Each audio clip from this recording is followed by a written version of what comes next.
So mga idol, nandito naman tayo ulit sa ating gardening. Dito po tayo sa mga tinanim ni John Steve idol na saging. So pagpatuloy tayo na gumagawa nito dahil po naisipan ko talaga na dito ako mag-focus ngayon dahil po tag-ulan na. Mahirap talaga sa idol na puro lang tayo email doon.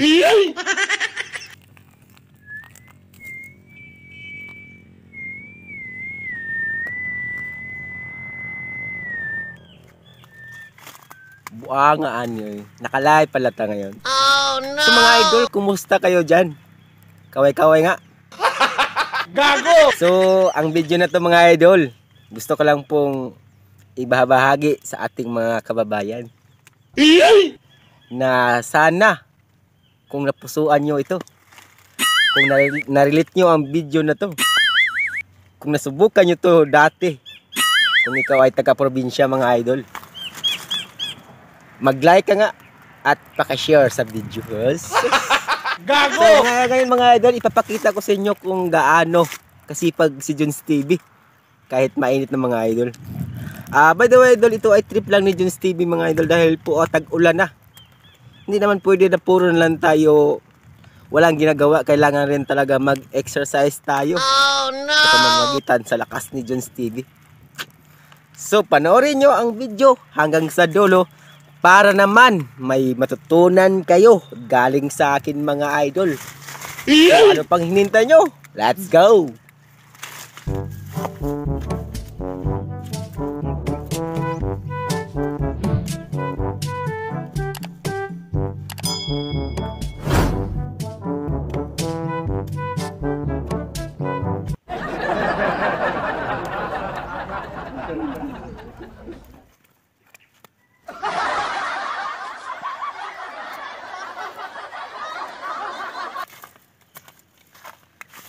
So ito po ang halimbawa or example mga idol sa mga ginagawa natin. Yung mga ginatawag dito idol na tuod sa Bisaya pa mga idol. Ito po ang tinatanggal ko ngayon. Sa mga nakalilit dyan, ano pang hinintay nyo? I-share ang video at don't forget mga idol, paki-subscribe na lang din sa aking bagong channel. Anong pangalan yan? Angas TV.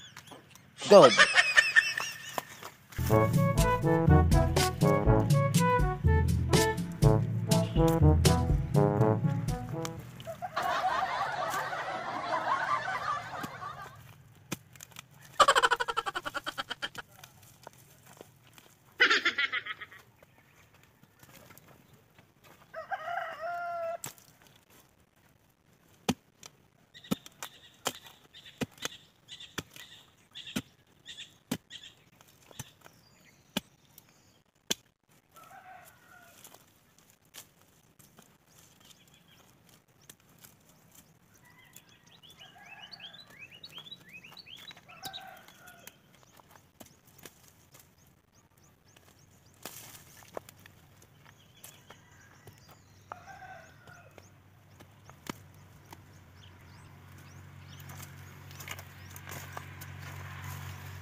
Ganyan kasipag si idol.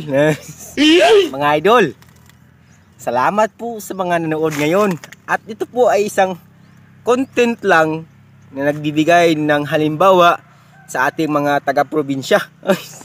Totoo ba yun? Yan ang pag-usapan natin.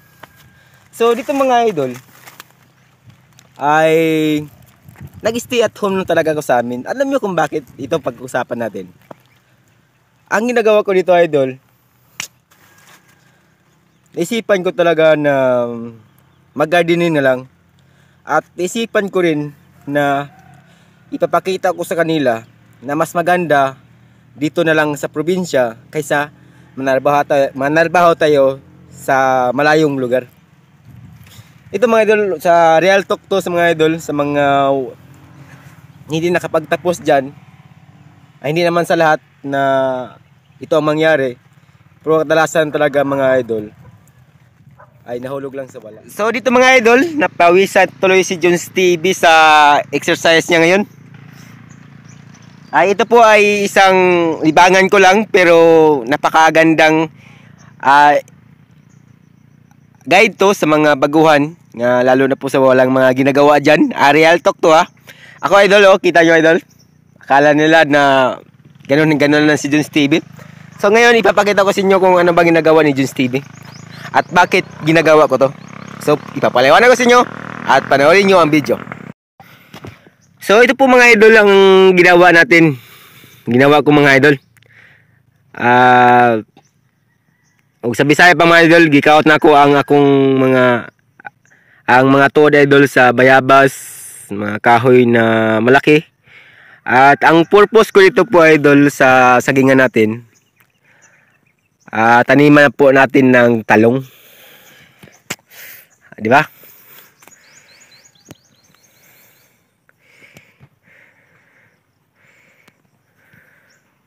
Yan po mga idol.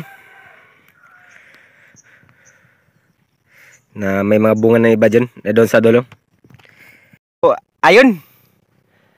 Ginawa ko to, tinanggalan ko po siya ng, anong tawag doon sa Tagalog mga idol, basta sa akin idol, yung tuod. Kung alam nyo to, kayo nang bahalang umitindi sa akin kasi Bisaya talaga ako. So, ito idol. Ito na talaga. Ang naisipan ko talaga dito, taniman po ng talong. Alam mo kung bakit talong ang naisip ko? Kasi nakita ko rin din sa YouTube mga idol yung mga nagtatanim po ng talong. Kung kaya nila idol na kumikita ng 1,000 o milyon pa mga idol yung malakihan talaga, bakit hindi natin kayanin? Actually, medyo sa palagay ko at sa tingin ko mga idol ay napakahirap pag nag-umpisa tayo. Pero wala naman tayong magawa kung hindi natin subukan. Kasi pag hanggang naisip mo lang at tapos hindi mo ginagawa, ayun talaga ang mahirap. Shout out pala sa ating mga kaibigan dyan na nanood sa video na to. Lalo na po sa ating mga kaibigan doon sa ARBB company. Shout out po sa inyo lahat dyan. Sana po mapanood nyo ang video na to at sana maging inspiration din to ninyo sa probinsya nyo once na umuwi na kayo. Alam ko at alam nyo kung gaano kahirap magtrabaho.